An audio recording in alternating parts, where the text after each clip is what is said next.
Before we jump into today's episode, let's hear from today's sponsor.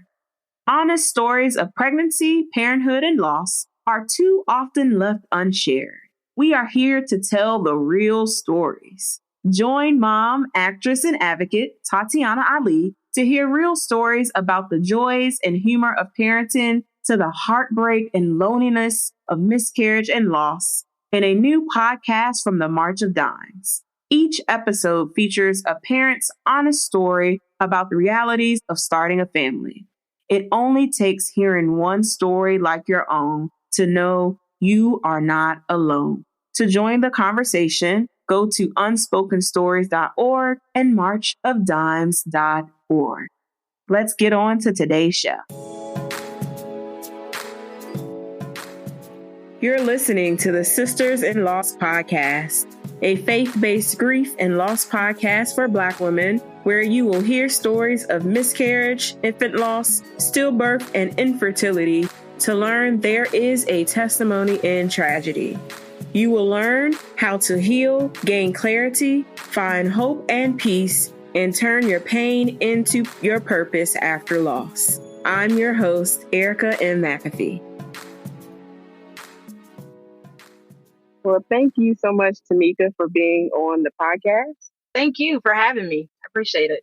So I'd like to begin with you sharing a little bit about yourself and what you do. I am from North Carolina, born and raised. Right now I live in South Carolina, Fort Mill, which is like right outside of Charlotte, North Carolina. I am in compliance. I work for Citibank in compliance for anti-money laundering. I've been in compliance for about 14 years. I am happily married to my husband, Brandon. I was a theater major undergrad, which is always funny because I'm nowhere near that right now. But I'm just me. I'm silly. I crack jokes all the time. I love music and shopping, especially shoes and handbags and blazers. And, I'm just trying to make it right now. Just trying to make it. Yes, I understand. And I love you on the shoes. And our husbands have the same name. So I can't forget your husband's name. Yes. So take us back on your journey to motherhood and share with us your lost story. Okay. So we got married in 2015. And I've always been the type of person who's like, I don't want to get married and then immediately have kids. But I didn't get married until I was 38. And you know how people are always like, oh, well, you need to go ahead and have kids because you're not getting any younger and you're losing all your eggs, blah, blah, blah, all that stuff. So at first, when we first got married, I didn't want to rush into having kids. I've never been that person to where I had to have kids for my life to be complete. I was, not that little girl that was like, oh, I got to have kids. And then, I wasn't that person. But, as I got older, I definitely wanted kids. But I also didn't want to have kids and not be married. So my husband and I, we got married. I was 38. He's 2 years younger than me. So he was 36. And, for the first year, we were just like enjoying being married. And, I'm coming up on my 40th birthday. So I'm like, I don't want to. So I had started a new job and stuff. So I was like, well, let's just go ahead and start trying. So we did, and we tried for about a year, and nothing happened. And then I went to my doctor, my OB, and he was like, well, let's just, run some tests and stuff. And it came back that I had limited supply of eggs. So he wanted me to talk to an endocrinologist. So I went, and we went to the initial meeting. They did the initial test. And for me, it didn't feel right. And, not to knock anybody else for doing it, but at the time for me, this wasn't into all of the things that go along with, IVF treatments and IUI treatments and stuff like that. So we kind of just left it alone and just kind of just said we were going to try, just a little while longer on our own. So in about October of 2017, we found out we were pregnant. And I was like, you know how you are when you first find out, you're like running around like, oh God, what am I going to do? Because I waited until he left to go to work to take the test because, if it was negative, I didn't really want to disappoint him. So I took the test and it was positive. And I was like, okay, what am I going to do now? Like, how am I going to tell him? What am I going to do? So I ended up going to like Target, buying this like black onesie and I got a card, and you know how you pull up everything about your due date and everything. I wrote all that information in a card, and I like ironed on letters that said Isaac, baby Isaac. So when he got home, I put all that in a bag with the pregnancy test and gave it to him. And he's like looking at me like, are you serious? Are you serious? Are you? And I'm like, yeah, like I would not, I joke, but I wouldn't joke about something like that. So, you know, he's screaming and hollering and stuff. I should have recorded it, but I didn't. So that's how we found out. And I went to my OB, and I had gone to my OB for probably 5 years prior to that. So it was like a normal transition. I just went, and I used to go for my annual, so I just went and said, "Hey, oh, by the way, I'm pregnant." And they did, you know, the urine test for verification, and you know, confirmed that I was pregnant. And then we, you know, did an ultrasound, and he told me I was high risk because I was 40 when I first got pregnant, and he put me on a low dose of aspirin. And I mean, that was it. You know, I had no morning sickness. My pregnancy was great. You know, Jace was growing. He was kicking me. And it was, you know, it was pretty much perfect. I know there's nothing perfect, but it was a perfect pregnancy. Like I said, I wasn't sick, no morning sickness, no nothing, like no indigestion, no heartburn. I barely had cravings. Like I couldn't have had a better pregnancy. I didn't even gain a lot of weight. Like I was still wearing like my regular clothes. I would just unzip the top of my, unbutton the top of my pants.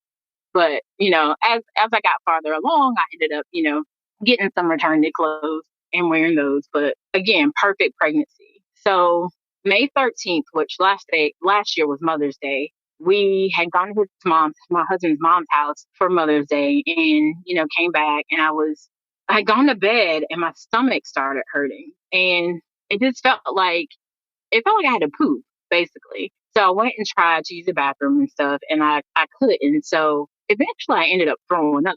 So me, I'm like, oh, I got real funny because again, I hadn't had morning sickness during my pregnancy at all.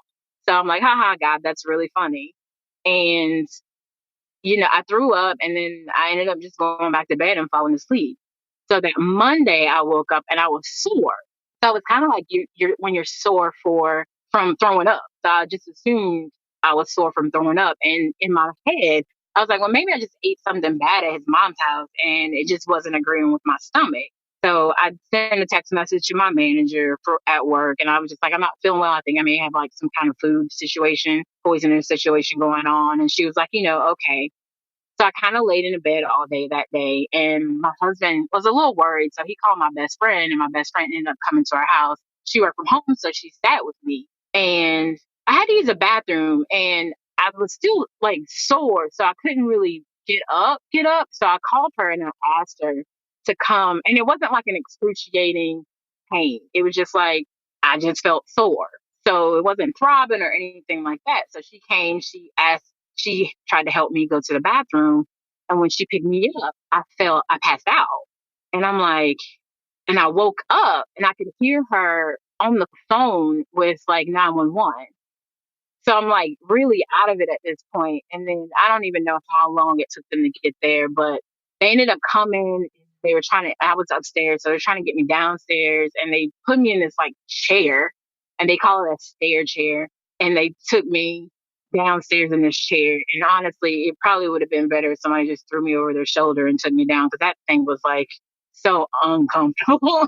It was so awkward. And my best friend's like, yeah, you look like Hannibal Lecter sitting in that chair. It's like really weird. So they rushed me to the hospital, and again, I'm kind of in and out of it. So we get to the hospital, and eventually, like all of my family that's local, they show up, and we're just sitting in there, we're waiting. And they had, you know, hooked me up to an IV at this point, and were giving me fluids and and hooked me up to a catheter and all that stuff, and started doing ultrasound.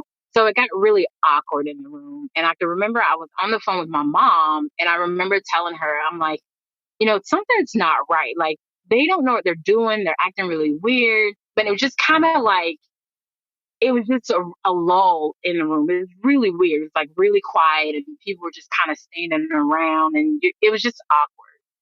So I guess they were kind of like waiting on someone or whoever it was that was supposed to tell us what had happened. And my husband, of course, had gotten there by that time. And one of the nurses, I don't even know if it was a nurse or a doctor, but she walked in and she was like, we couldn't find a fetal heartbeat. And I I remember looking at my husband. I've never seen anybody's heartbreak in their face, but I could see his heartbreak in his face. And I was feeling exactly the same way that he was feeling. And then they proceeded to tell me that I had H.E.L.P syndrome. And I'm looking, one of my friends used to be, well, she's a nurse, but she used to work in labor and delivery. And, she's looking and we're all like, what is, she knew, but we were all like, what is H.E.L.P syndrome? Because I've never heard of it before in my life. I heard of pre-eclampsia, never H.E.L.P. So they're like, but we need to induce you. And I just remember saying, can you give me a C-section? Because I felt like how cruel it was to have me go through labor and my son not be alive. I just felt like that was just cruel. And she was like, no, we have to induce you.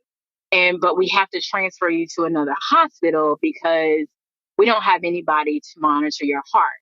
Because at this point, my heart rate was like 150, like it was fluctuating between like 130 and 150. And they were really concerned. And so the hospital I was rushed to wasn't my OB hospital. It wasn't where I was supposed to have my son. And I asked them if they could just transfer me to that hospital, but that hospital also didn't have anyone that can monitor my heart. It sounds really strange, and I'm not really sure what the situation was, but they ended up transferring me to a bigger hospital in Charlotte. What they didn't know at the time was that I was bleeding internally, and they didn't find out until after I had left the ER and was in transport to the other hospital. I'm clueless. I have absolutely no idea what's going on. I just know I'm going to another hospital to get induced. There was a doctor at the larger hospital who realized that I was bleeding internally because the other hospital hadn't realized it. And she called back. So my husband's in the ambulance and they now have to turn on lights because I now have to go into emergency surgery. So I get to the hospital and it's literally like an episode of ER. It's like ER, House, all those medical shows combined because there were like 20 doctors in the room, in the emergency room when I got there. But the doctor who had found the blood in my stomach had called like 4 teams of doctors to try to figure out how to save my life. Again, I have absolutely no idea what's going on. So when I get in there, they're like, okay, we're going to do a C-section. And I remember being really confused as to what, like, they just told me they were going to induce me. And then I was out. Like, they sedated me and I was out.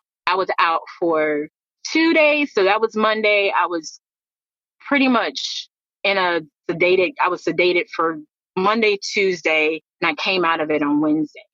And I came out of it to find that I had literally almost died. I should not have been alive at my house because of all the blood that was in my stomach. When I woke up, my abdomen was open because they had packed my abdomen with sponges to try to stop the blood because I had a hematoma on my liver the size of a softball and they couldn't stop the bleeding. So they just packed me.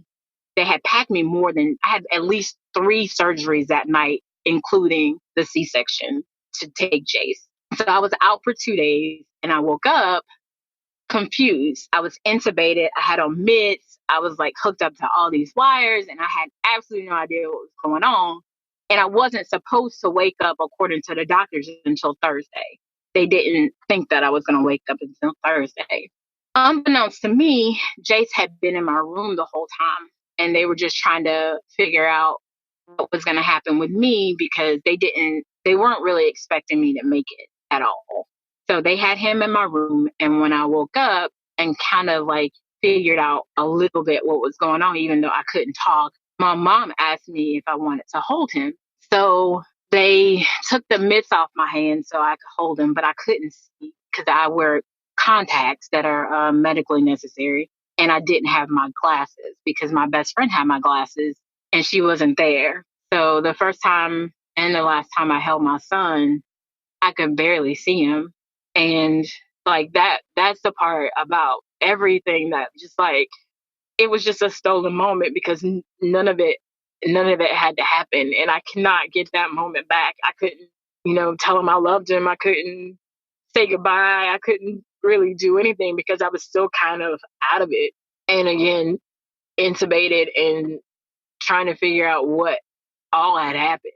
So I was in ICU for about, let's say 10 days. And then they transferred me to labor and delivery floor. My heart rate was still really crazy. And I eventually ended up getting released from the hospital. I had 7 surgeries, 6 at that point, and I was released. I ended up having to be readmitted a week later because I ended up getting an infection in my liver. They had to cut off parts of my liver in order to get rid of the abscess that was on my liver. So that was surgery number 7. I ended up staying in a hospital for an additional 28 days, which made it a total of 45. I entered the hospital on May 14th, left for good on July 5th, and been trying to get my life together. Jace was buried next to my father, but because I was readmitted to the hospital the day before his funeral, my husband and I weren't able to attend. They made videos for us, which neither one of us has been able to watch at this point. But one day, I think I'm telling myself that I'll eventually get up the nerve to watch it and not lose my mind. But yeah, that's the story of my loss for the most part. That's where we are now. I was out of work for about 5 months. I went back in October, and since then I've realized the whole maternal mortality crisis that's facing our country. And I came to the realization that my OBGYN had not done any type of urine samples on me since my second appointment, which could have detected H.E.L.P syndrome. Jace had measured small on May 4th, and he had failed a stress test on May 10th. And the only thing they did was an ultrasound and never tested my blood or my urine, even though there were signs of, I guess, him being in distress. And 4 days later, he was gone and I was dying. Wow. Man, your story takes me back to my story with my son being intubated, almost dying, and then waking up and realizing, oh my God, like what actually happened? Yep. Oh my goodness. Oh my goodness. It definitely takes me back to those times. Today's podcast episode is sponsored by the March of Dimes. There is no perfect pregnancy, birth, or parent, and yet we rarely hear the real stories. It's time we speak up. Mom, actress, and advocate Tatiana Ali hosts Unspoken Stories, a new podcast from March of Dimes featuring real stories from the joys of parenthood to what happens when things don't go according to plan. You can listen to Unspoken Stories for free wherever you get your podcasts or by visiting unspokenstories.org. We see a lot of perfect images of pregnancy, birth, and parenting, but more and more people are standing up to tell their real stories. In this podcast, you will hear some of those real stories from the joy of parenting and the complexities of dealing with illness with actress and mom Jamie Lynn Sigler, a mom coping with loss and raising 2 toddlers, to the realities of parenting a baby born prematurely. These brave moms and dads have the courage to speak up and share their laughter, tears, and triumphs so that no one has to feel alone in their experiences. Sisters in Loss, I hope that you will join this important conversation, whether you're a parent or you're considering becoming one. Subscribe to Unspoken Stories for free wherever you get your podcasts and learn more by visiting unspokenstories.org. That's unspokenstories.org. So really tell us about how your recovery was, your recovery physically, and then your recovery spiritually as you started to, get back to what your new normal was without your baby, having this news that this could have been prevented. And then how did you go back during your 6-week checkup? Like, how was conversation like? I think my faith at this point was strong enough for me to be okay. Right? Like, I never doubted my faith in God. I always, I never was like, why did this happen to me?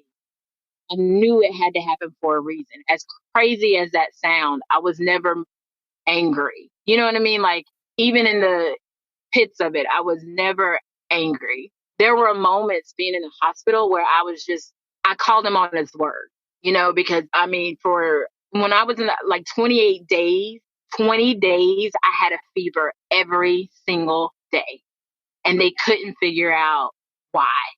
So I had to call him on his word. And I remember being just laying in the bed one night, and my mom is amazing and was there with me every day. Her and my husband were just that's how I knew what day it was. My mom stayed during the week. My husband came in on the weekends. I just remember laying there and I said, God, you told me you were a healer, so you need to fix this. And that was the one moment where I was just like, I'm at my edge. I'm at my breaking point. I need for you to fix this. But I knew that he didn't bring me through this for nothing. There had to be something that I was supposed to learn from it. So that's when I was released, I was on my way to Nashville to see my cousin. And something told me, and I'm going to call it the Holy Spirit, told me to check my records. Because this is my first pregnancy. I don't know the routine. I've gone to my OB for like I said, 5 years prior to even being pregnant. So it's not like they didn't know me. It's not like I didn't know him. So I didn't have a reason not to trust the process, even though I didn't know what their process specifically was. So I never went back to them. My follow-up OB appointment was with one of my surgeons at the hospital. I've never heard from them. I've never reached out to them. I've not gone back to that OB since then. Another big part of my healing process was my support system. When I tell you, who loves you when you go through things, I found out then who loved me, because they were so there. They were so there that people were like, who is she and why is she so important, and why are all these people here in the ICU? Because the only 3 people could go back at a time. But my whole entire family was in the waiting room, and they were there every single day. And I don't think I would have made it without them, because they were never like, oh, well, how people ask you stupid questions when something happens. They're like, oh, well, are you going to try again? Or how are you feeling? They didn't say stupid stuff. They were just there. They were just there. And if I needed to cry, they were there.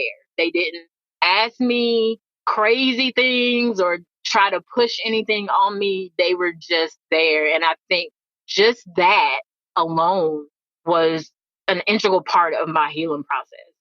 And apparently, according to my friends, I'm very resilient.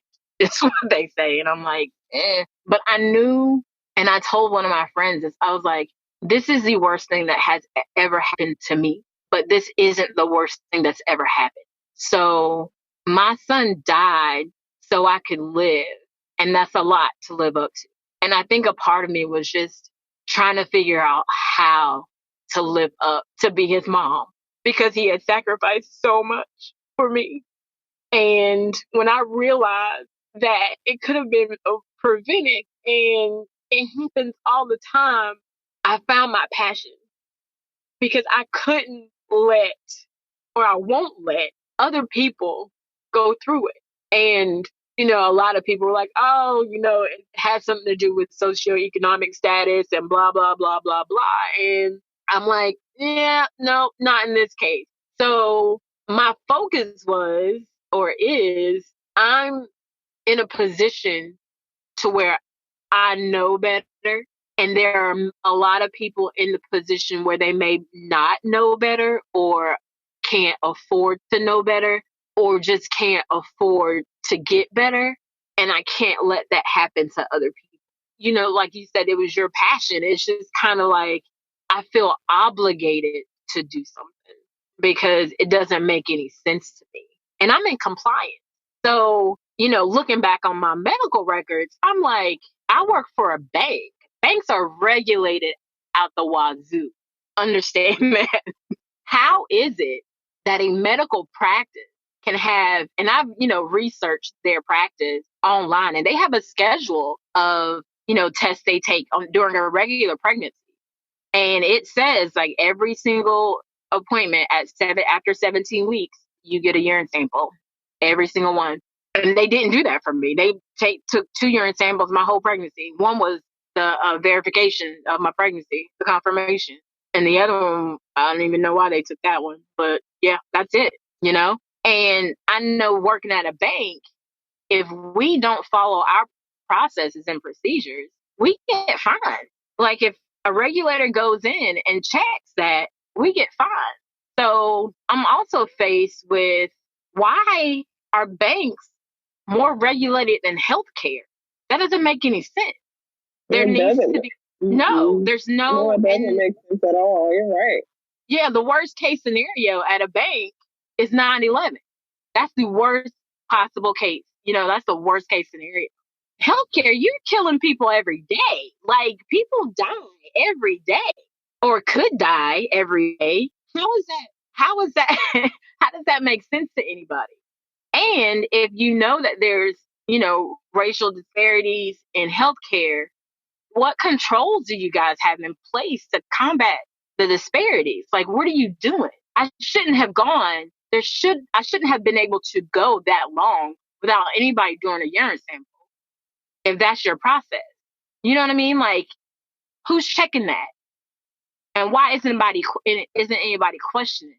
Medical records are electronic. And at my practice, they were like, oh, well, we don't know who's going to deliver your baby, so we want you to go to different doctors. So you get to meet everybody. You guys all have access to my records. Who's ordering the lab? Like, who's paying attention to this stuff?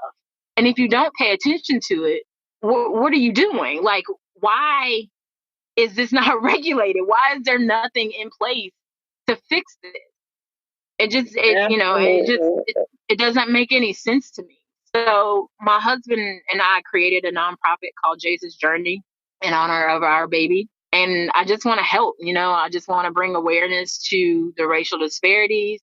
I want to, advocate for people who can't advocate for themselves. I want to provide resources for people who can't get to their doctor's appointments. I want to do whatever. I'll actually be at Mom Congress in May, just trying to do what I can to figure out, how I can help and how we can help end this, man. It's just terrible. And my heart breaks every time I hear about, somebody dying or almost dying or babies dying from things that could be prevented. It doesn't even make sense that it's so bad. Absolutely. And it should not take for someone to die for them to finally go back to look at the records. Right. Understand exactly what happened. Or, to have a maternal near miss like both of us have experienced where we almost died for it to happen. And I think that going to Mom Congress is definitely a great place to start. And then for everyone listening, definitely, we got to go to the polls in November of next year. That's the only way that some of this stuff could change. Absolutely. So, but another question I have for you is, did you all think about pursuing any legal action about this, or is there anything there? Okay. We are in the process of pursuing legal action. We have retained an attorney, so he's working on. North Carolina's a little weird about medical malpractice. They have a lot of nuances to medical malpractice lawsuits, so he's working on it. But you know how those things go. They're going to find any way they can to say it wasn't their fault. But, all I can do is tell my story. All I can do is tell them the truth. And they didn't even provide basic care. Not alone the care that you, A, told me I was high risk, B, put me on a low dose of aspirin because I was high risk, and then didn't do anything else. You can't deny any of that. So we'll see. But praising God, everything goes our way. and we have a successful outcome. Yes, that's the reason why I asked. I want to definitely keep you all lifted in prayer as you all go through that journey. So tell us more about Jace's journey and what you all hope to do in the upcoming year.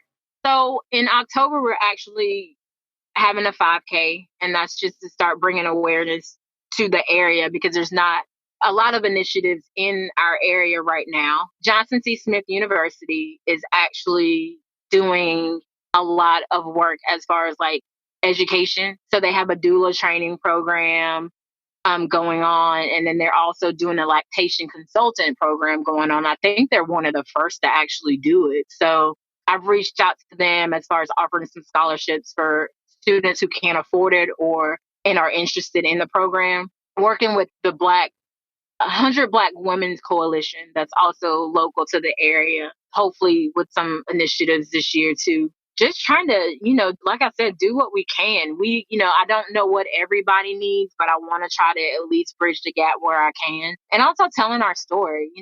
A lot of times we forget about the men. This is sisters-in-laws, but, I can't help but, think about my husband and, he's looking at me dying and trying to figure out how to bury his son at the same time. And I can only imagine because I was out for the worst parts of my surgeries and stuff like that. I was out for that. So he had to deal with everything. And I don't want us to forget about the men because they experience, even though they don't like to talk about it, they, experience the same loss.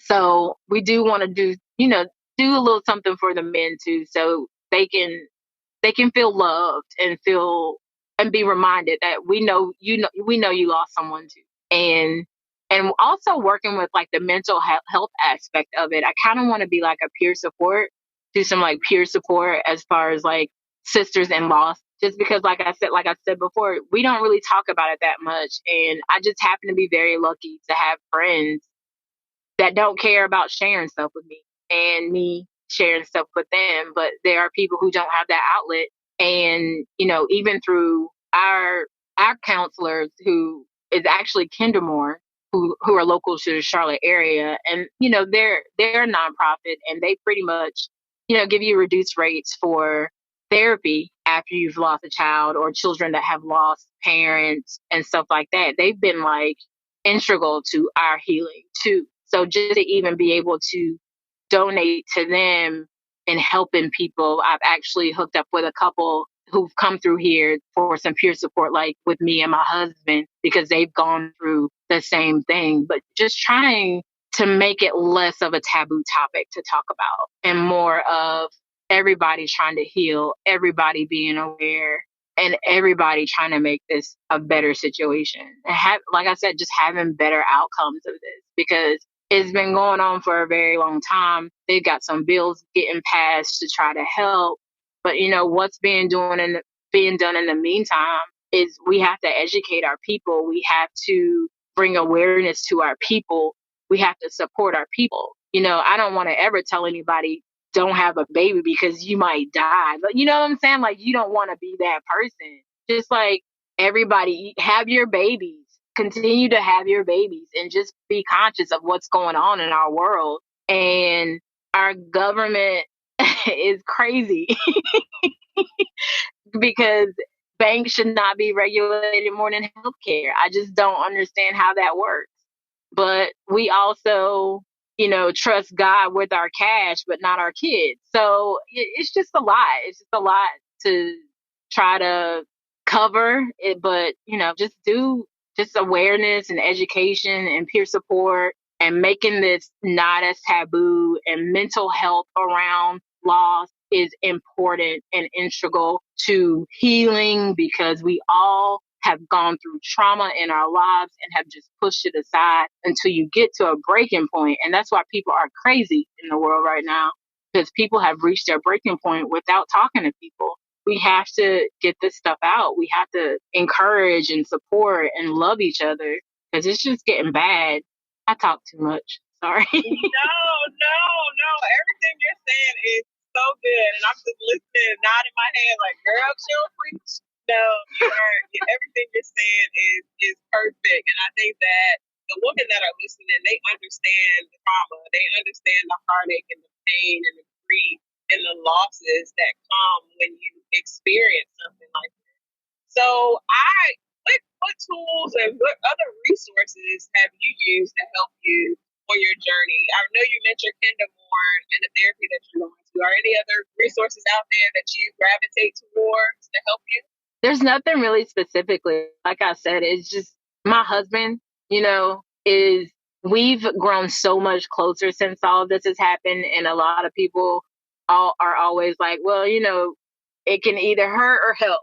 And I think just being open and honest about it. Another thing, telling my story has also helped both of us a lot. You keep it bottled up and then you don't know what to do with it later.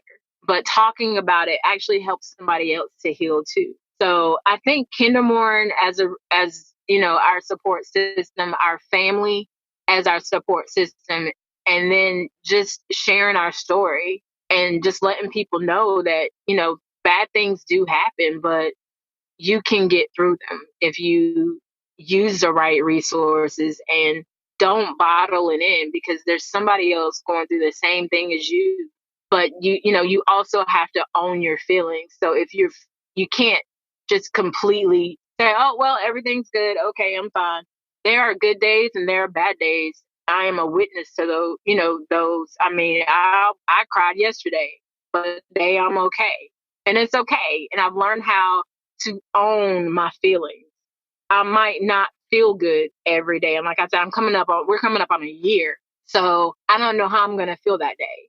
I could have an okay day, or I could be in a closet on the floor. But I think you have to own your feelings no matter what those feelings are. If you feel angry, you feel angry, and you're entitled to feeling angry. If you feel sad, you're entitled to that feeling too. And it's also okay to laugh and be happy. Because I know my son, if he's anything like me and my husband, he would want me to laugh. There's no way I'm going to not live my life with him watching and me being unhappy and sad all the time. Like I said, I got a lot to live up to. Absolutely. And I love that you have a lot to live up to. And he definitely just doesn't want you to be sad or unhappy. I know. If he's anything like me, right. If he's anything like me, he doesn't want me to be sad. So absolutely. And I love that. I absolutely love that. So what do you plan to do for his first anniversary? I don't know. We were just talking about that. And me and my husband aren't like ritual people. So we don't know. We hadn't thought about it. We just kind of discussed it. And we had one ceremony here through Kendamore that we like lit lamps, like the little lamps that disintegrate in the air, lanterns, those things. And that was really sweet. I don't know. Like, I don't know. I guess, we'll figure it out in a couple weeks whenever it comes, but we haven't really planned anything now. Again, I might be in a closet somewhere crying, so who knows? Yeah, and that's fine too, But I always encourage people to celebrate, no matter how small, whatever you do, just try to celebrate his life. Because, like as you mentioned, everything you said, he's looking down on you, and he wants you to be happy and celebrate him on that day, even though that day they bring some sadness, and you may cry and you may get it out, and then you may be happy again and smiling. But do something special between you and your husband, and then you all figure out what you all want to do going forward on that day, because that day comes every year, It does. And it does not get easier, If anything, it probably gets harder as the season goes. So definitely think about what you want to do. Some things that we did on my son's first anniversary, we went to his gravesite and we released balloons. And every year after that, we've done something different, whether it's we go buy a cake and me and my husband share it between the two of us, or we go to the movies, which is something that we love to do. Like we celebrate it in our own way every year. Even though it's a sad day, it's still a happy day because we know that God blessed us with that angel as well as the other baby girl that I have in heaven. And just like you said, they're looking down on us and they're watching us. And, one day we'll be able to see them again. and be able to hug on them and love on them in our own special way once we get to heaven. So I look forward to that day. But we still got work to do here on earth, and I think that's why we got so much work to do. Yeah, and that's the reason why we're connected and why we're sharing on this podcast, because we have so much more work to do, so many more stories to tell, so many more lives to save, and so that we don't have maternal near misses anymore, that babies are lost. So I definitely love what you all are doing, and we'll continue to pray for y'all as y'all go on this journey down that legal path and just the journey in general to grow your family.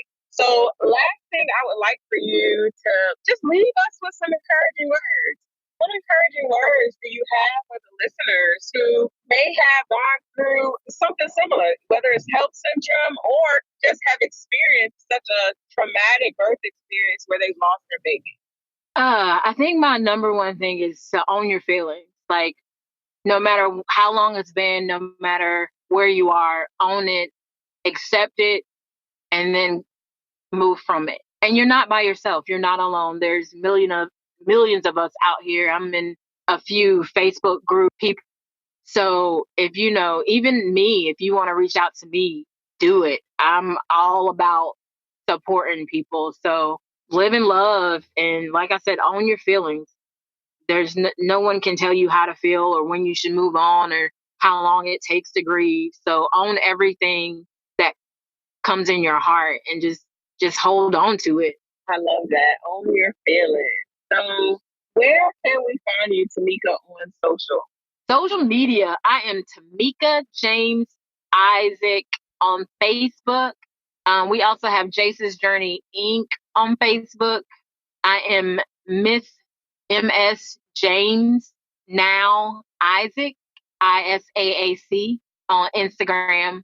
I don't even know what my Twitter name is. I'm never on Twitter. So I have no idea what that is right now. But I'll make sure I get it, and we will link it in the show notes for everybody. Okay.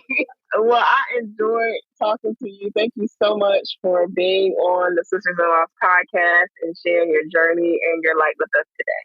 Thank you so much for doing this. God bless you. Thank you so much for the platform. I really appreciate it.